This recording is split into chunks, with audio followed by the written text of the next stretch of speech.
Hello and welcome to the Stronger Than My Excuses panel show. This is another part of our series with the future of business, Life on Mars. And our topic of conversation today is Daring to be Different, Gen X, Y, Z, Life on Mars. I'm Brendan Rogers, the host, and also the founder of the Culture of Things consultancy, leadership and team performance, and podcast and YouTube channel. I want to say a big thank you to our venue host here, Red Tree Theatre at Tuggerah, supported by the Elderslie Foundation. Fantastic venue that we have available for us today. I'd like to acknowledge that we're meeting on the land of our First Nations people, the Darkinjung people, and we appreciate this and respect them and their elders past, present and emerging. With that all said, I'd like to introduce our fantastic young panellists. To my left here, we've got Brett Connellan, surfer, shark attack survivor, motivational speaker, and documentary filmmaker at Honest Boys Productions. Welcome, Brett. Thank you. In the middle here, probably the apprentice drunk accountant, is Laura Prael, speaker, copywriter, digital marketer, and director at LEP Digital. Welcome, Laura. Thank you. And the one and only part of the package of the Drunk Accountants, Dan Osborne, director at Cats Accountants and host of 2 Drunk Accountants. Welcome, Dan. So this show is all about action and not excuses. So wrapping up at the end of this show, we will provide people with actions that they can take in their business and make things happen, hopefully for good for their business. We're on YouTube, so if you're on YouTube, like the videos, subscribe to the content, hit that reminder bell, and you'll get the opportunity to see a lot more content, valuable content from the Stronger Than My Excuses channel.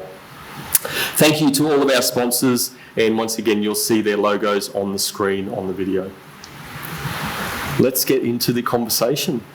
Laura, we're going to start with you. So, as director of LEP Digital, you're fortunate enough to deal with a lot of different businesses in industries. So what are your thoughts about some of these major challenges that young people are facing currently, and particularly in relation to growth of business?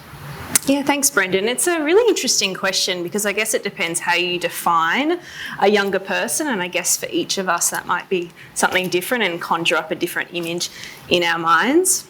For me, when I think of someone who's younger and who's wanting to grow their business, I think of a Generation Z person. So someone who's maybe coming out of uni or training, who might be in their early 20s, who's really eager to get their business off the ground, or they're in early stages of building a business.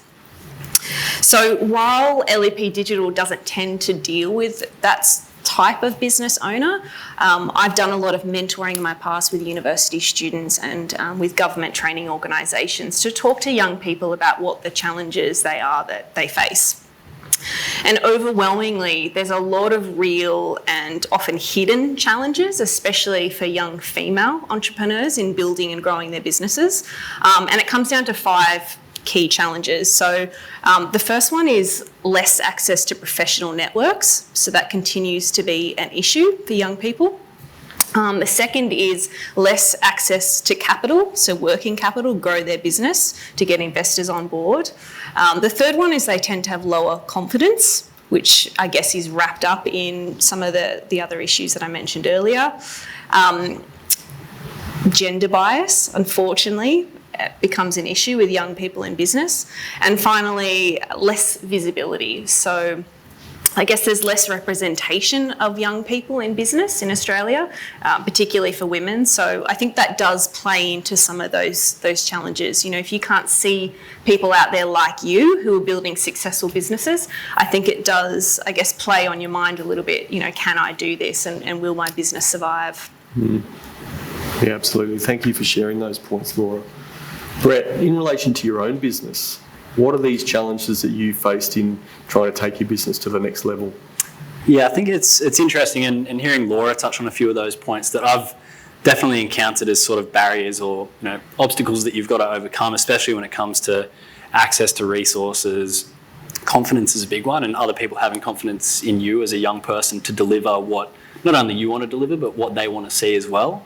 I kind of always lean back on, for me, starting my own business was not so much about what I wanted to do. It was about why I wanted to do it. And getting into documentary filmmaking, it comes from my own experience of sharing my story and wanting to give others the platform to be able to do that as well. And when I think about having that purpose, and that for me is really the driver of everything that I do, and I think that was a bit of a challenge to kind of nail down at the start, is to know what that purpose was for me. Because I think a lot of people do stumble and they say, here's this product that I want to provide people, or this service that I want to give out.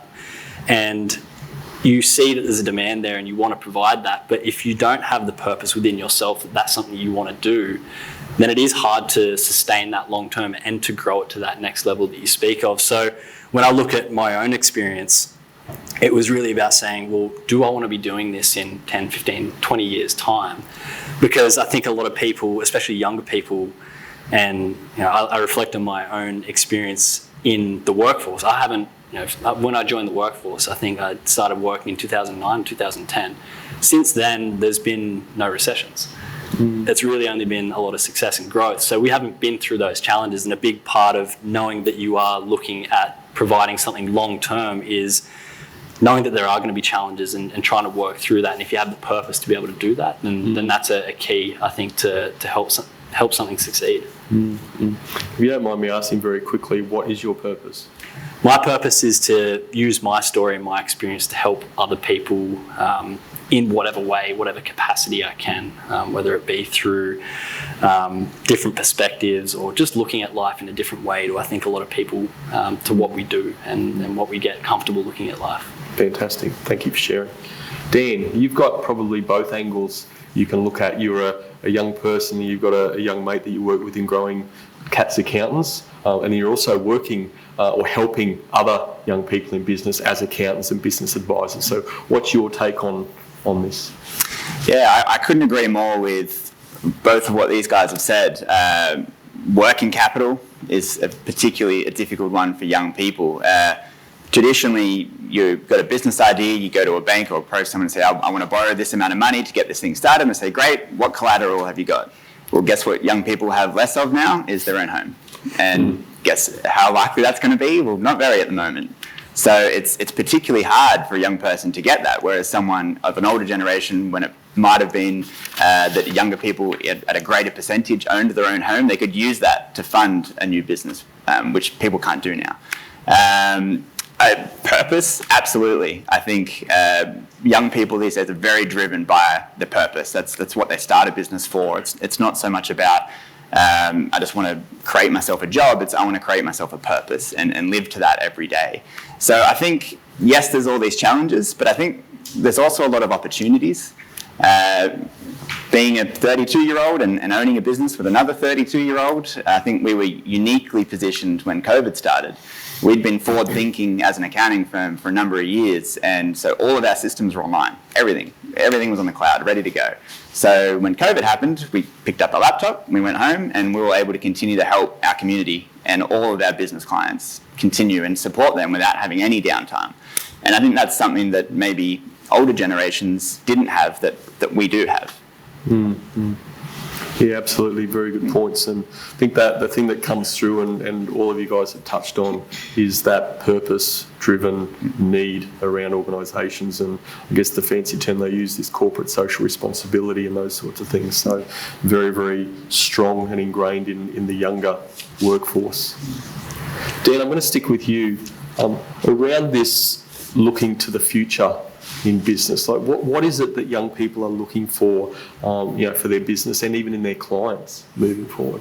Yeah, I think purpose, again, I'm going to hit this on the head a few times. The alignment of the two. Yeah, it's the alignment of your goals and your purpose and what it is that your business can achieve and provide to you. But then it grows beyond that. What can it provide to your team? What can it provide to your community? What impact do you have on everyone around you? I think that is what a lot of young people are striving to do. And it's really important to them. Another thing which I think Claire in the previous panel mentioned, which I want to hit on as well, is I think the pandemic has made us realise, young people, we wanted flexibility. Work from home, 4 days a week. We wanted all these things, to work from anywhere was the goal. we missed the human touch. We missed getting back to being with people. I think we're also very social, young people. We do like to see someone. We do like to hang out with someone. You know, in our office, we thought culture was a ping pong table. We were wrong, although we love the ping pong table. But we realized that we wanted to be around people. And I think realizing that, we're now trying to figure out, well, how do we incorporate that flexibility that we as young people want in our lives, but also with that element of being together and being as one. And technology goes a long way, but being on a Zoom call is not the same as sitting next to someone in an office. The training that you get as a young person just by hearing someone who's more experienced than you on the phone to a client is invaluable. You can't measure that. And we had several staff members who were in early 20s that started just before COVID, and they spent 2 years at home, and it was clear they missed us. They missed the opportunity to learn. And so we're very thankful to be back and be with people again as well. Yeah, I always thought you were a short dose sort of person, Dan, but obviously other people don't think that. Laura, what's your perspective on what we've just been talking about? Yeah, look, I think Dan actually picked up on a lot of the points that are quite familiar to me as well. And what I just wanted to mention briefly is that we tend to think of younger people as being a really small portion of the workforce, but actually by 2025, they're going to make up 75% of the global workforce. So that's millennials. So it's not just a small part of someone's team. It's actually, for any business leader out there, that they should be strongly considering the needs of these younger people coming through, because that's going to make up their workforce and ultimately the success of their company. Our demographic is very digitally savvy. Almost all of our activities involve screen time. We're very culturally aware. We're ambitious, and we do care about social change. So a lot of young people are looking to either create businesses or work for a business that has some sort of corporate social responsibility attached to it, and they need a purpose. So it's not just about getting a 9-to-5 job. Young people want to do something that makes meaning for their lives and is going to improve the world for other people. And they also like change. It's, gone are the days where we get a job outside of our training and we stay in that job for the rest of our lives. Our careers aren't linear anymore. They move around a lot. Young people like change. They like being dynamic. So anything that's, I guess, too stable, you're going to see people get bored and they're going to want a bit of shake up. Absolutely. Brett, your view, what do you see as the future of business for you and your clients? Yeah, I think I honestly couldn't, hope for two people to kind of paint that picture so well already. I think what I'd like to add is, as younger people sort of in the workforce and who are starting up their own companies, their own businesses, I think a lot of the times we'd like a lot of the older generations to see things through our lens, because I think it's very easy for people who've been in business for a very long time to see things the way that they've done it for a long time. And whilst that has been good for them, I think the landscape has changed so much around us young people, and that's the market and that's the landscape that we're dealing with now. You look at opportunities like social media and just the day-to-day, we are more socially connected, we are more connected globally. And I think having all those things in mind, there are obviously different ways of dealing with what some of those challenges may be as well. So I think the way to look at it is, it's like the landscape has definitely changed, and we kind of need to upgrade our map of how to navigate that landscape. And I think that's something that's definitely coming along. In particular, looking at such challenges as mental health. And that's a topic and a part of the workforce that has come a long way, even in the last 5 years, but compared to 30, 40 years ago. And I think we are starting to look at things slightly differently. But if we do make a bit more of a concerted effort to look at the landscape and ask, how can we actually deal with the challenges that are in front of us, instead of just saying this is the way it's always been done, so this is the way that we're going to keep doing it. So it is about the change, and we're open to change. We're okay with it. So let's adapt. Absolutely. Again, the things that are coming through for me is that the purpose and feeling like you're doing something good over and above where you're at, and for the greater good. But the connectivity is a big thing, and then the bringing back to, I guess, community through that connectedness, but have the flexibility of coming in and out of those communities as well. To be in the office, out the office, and get the connection when needed is what I'm hearing from you guys. I think the another piece, just adding on to what was just said, we expect maybe a little bit more from our workplace as well. Mental health, extremely important. I was reading a study recently that I think it was 2.3 times for whatever $1 investment you make in a small business to your team in mental health. So a very small amount could double the productivity of your team. And I think we also expect that. We don't expect to be a cog in a machine that works 7 days a week and it's like, you're not getting the work done, well, work harder. No, we need that support a little bit. But with a little bit of effort comes a lot of reward. And I think that's something to the older generation to remember. Absolutely. And I'm pretty sure mental health has been a topic of conversation on Stronger Than My Excuses panel show before as well. So you touch on something very, very important. Brett, we're going to start with you again. So what are some sort of ideas or hacks, I guess, is hack the young people term, or? Yeah, we can use that. Yeah, okay, cool. We're up with that. I'll allow it. Okay. Around this action, what can we do now? What can we grab onto now to to move some of these outcomes and what young people are looking for to actually take action on? Yeah, well, I mean, that's really the topic of today, right? It's about taking action. And like I want to go to a question I get asked a lot, which is, what advice would you give to your younger self? And I suppose that is the essence of this question. And I always say the advice I would give to my younger self, I actually wouldn't believe.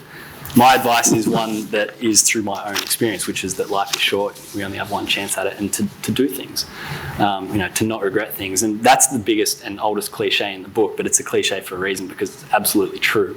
And the reason I say I wouldn't believe it is because often we need experience to actually take that away. But experience doesn't just have to come from you. Experience can come from looking around and seeing how other people have done it. And collaboration was one thing that came up in the last panel that I sat in on and listened to. And collaboration can come in the form of tangible things at work and who you are working with and what other companies you're working with to enhance your product. But it can also come in looking at other stories and looking at what worked for people, what didn't work for people. And that's really what I focus on in sharing my own story, but helping other people share stories, knowing the power of story, and it's how we've passed on information as human beings for our entire existence. And that doesn't stop now just because we're in this advanced age. That's one of the primitive things to us as human beings that is, it makes us who we are. Absolutely. So I suppose to answer the question, it is about action, but it's about looking around and seeing what other people have done and kind of, doing your research if you can, but really backing yourself because, like I said, we really do only have one chance at this. So. Absolutely. And you've lived that, haven't you, in your own story. Laura, what's your view? Like, what action can we take now and put the excuses aside? Yeah, look, Brendan, you know me well, and you know that we have a mantra in my business. It's called Begin Anywhere. And it's something that I use a lot when I'm mentoring younger people when they're talking about these obstacles. And a lot of young people come to me and they say, oh, but I really want to do this, but I don't have the experience. No one will give me the experience. I've done all this training. And I always say, create your own experiences. So a little bit about what Brett was saying off the back of that is, I don't think sometimes young people are aware of how much power they have to have their own experiences. So, for example, if you're coming to me and saying, oh, I really want to be a writer or I want to write blogs, I always say, well, go start a blog. Just start by doing something. Begin something. These days, young people have never had so much access to information at their fingertips, vast amounts of information. Anything in the world that you want to know how to do is there simply by watching a YouTube video on how to do it. So there's a lot of things that young people can be doing and learning and skilling up and practicing to get that experience to then be able to showcase to people and go, look, I've done this myself and here it is. So I'd always say to people, don't underestimate the power that you've got to go and make something happen for yourself. Absolutely. And believe me, I often repeat Begin Anywhere in my own head many times. It's been helpful for me, I have to say. Dan, How would you like to wrap up this, mate, from a course of action? Yeah, I couldn't agree more. In a saying that I definitely made up, just do it. I think that right now the barrier to entry to entering a lot of, especially some professional services or writing or creative, the barrier to actually just start and to do it is lower than it's ever been. You don't need a lot of money to start a blog. You don't need a lot of money to start an online business. You can just go register for a domain, get a subscription, start a website. It's done. It's there. You just got to then put in the effort and the time. So I think just go start it. Go do it. And eventually, if you're living to your purpose and that purpose resonates with other people, then they will find you and you'll find your path. Mm-hmm. Yeah, well said. Once again, for me, I can take a lot of solace as a slightly older person, but I think what I see in young people and what I've just heard from today is just that courage to try stuff. Whereas maybe somebody sort of my slightly the next generation and beyond, we've not always had that courage to try stuff. You guys have make things happen and give it a crack, and if it fails, you just get up and you keep moving to the next thing. Fantastic. Great traits to have. Let's wrap this up in one word with what we've spoken about. Brett, I'm going to start with you. What would one word summarise this conversation for you about taking action? I'd say perspective. Would you like me to elaborate? No. Great. One word. Laura. Begin. Anywhere. One Dan. word. One word. I said it. Human.